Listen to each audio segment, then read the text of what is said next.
Okay, just picture this for a second.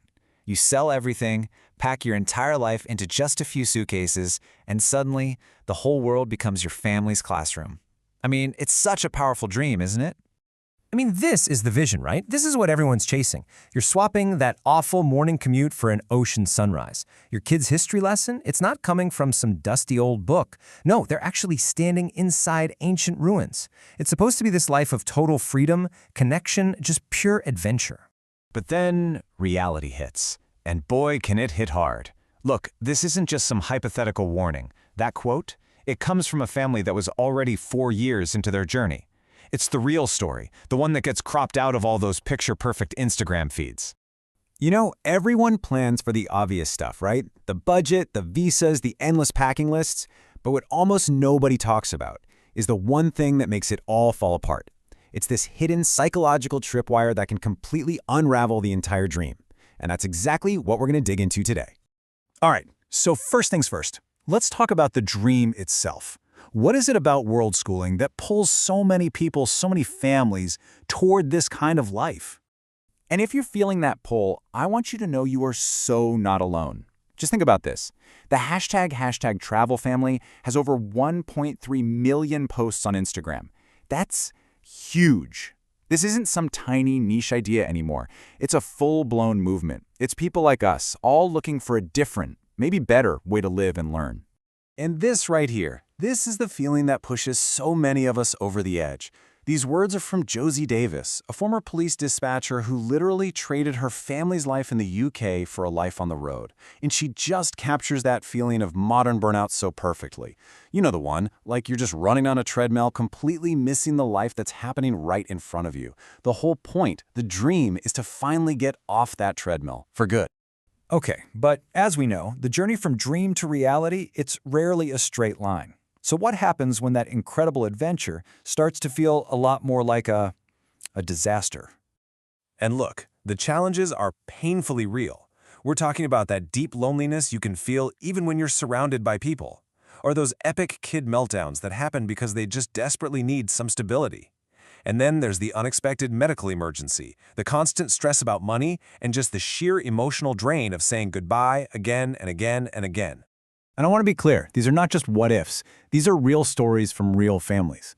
You have the Ward family who, trying to save a little money, ended up with all 4 of them sharing one single bed in a hostel in Turkey.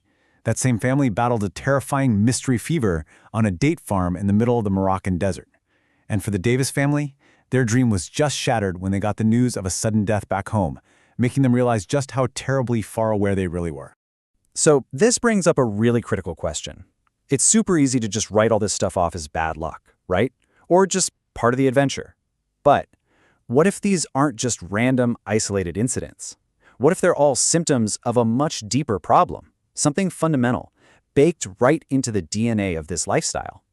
Well, that's where this really fascinating psychological concept comes in, and it's basically the key that unlocks everything.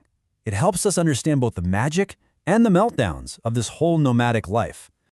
So let me introduce you to the third culture kid, or TCK for short. Now, this is the actual term sociologists use for kids who grow up on the move like this. And it's so important, because they aren't just visiting another culture. They're literally building their entire sense of self, their identity, between different worlds. And this is where you see the central paradox, right? On one hand, their superpower is adaptability. I mean, these kids can blend in almost anywhere. They're like cultural chameleons. But the flip side, the shadow side of that, is a really deep struggle with identity.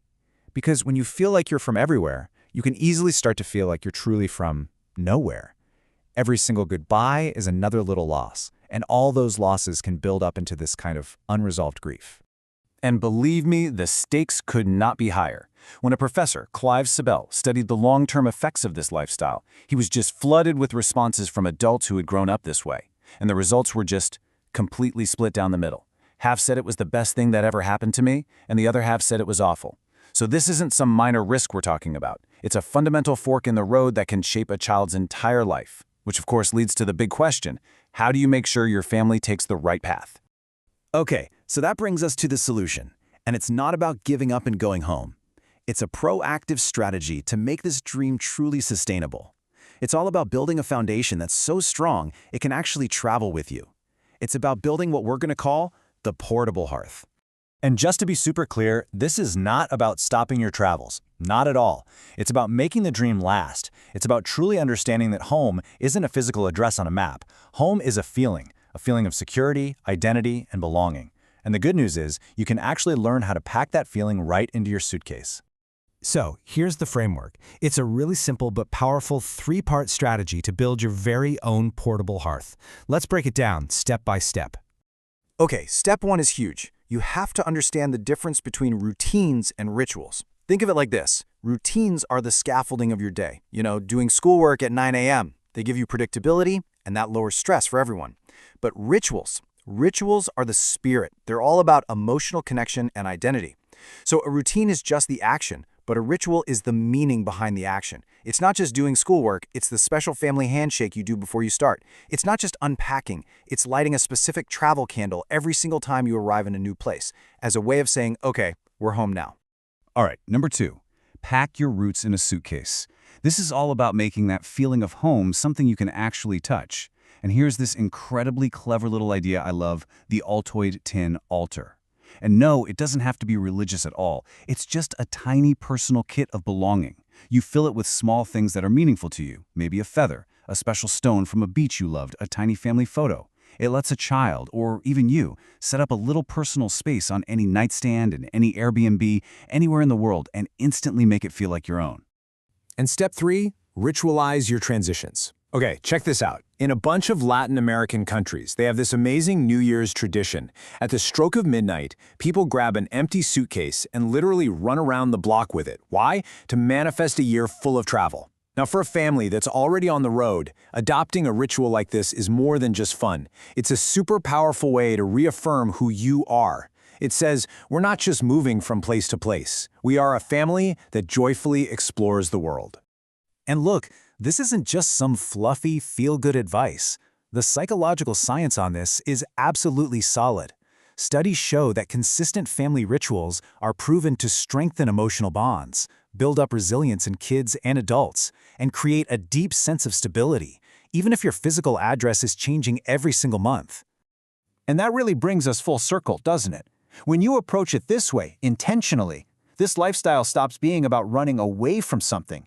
Instead, it becomes about running towards something, toward a deeper connection with your family, a richer understanding of the world, and a life that you've actually designed on your own terms. So if there's one thing to remember, it's this. The real secret to a successful nomadic life isn't about how many places you go. It's about how you arrive. It's not about the stamps in your passport. It's about the strength of the home you build inside your family, one small, intentional ritual at a time. You know, this whole idea, it isn't just for families who are traveling the world. Every single one of us goes through transitions in life. We all move, we change jobs, we start new chapters. We all need that sense of home. So I'll leave you with this question. What's one simple, meaningful ritual you could start today?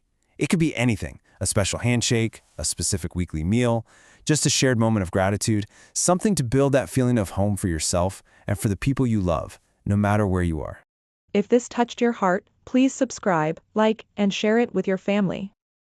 Save this for more meaningful content ahead.